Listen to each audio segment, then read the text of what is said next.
आज मी महाराष्ट्रीयन थाळीमध्ये बनवलेली आहे मस्त कारल्याची रस्सा भाजी, त्याचबरोबर शिरा आहे, आळूच्या वड्या फ्राय केलेल्या,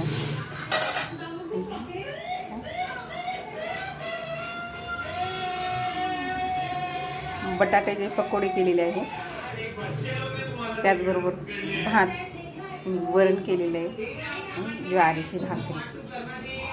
तुम्हाला हवं असेल ॲड करू शकता सॅलेड पण, कांदा कॅरेट.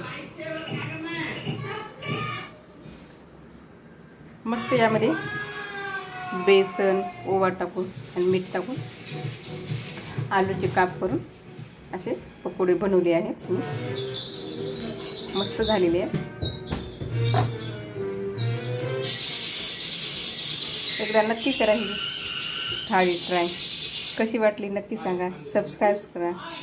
आवडले असल्यास लाईक करा, शेअर करा. थँक्यू. बाय.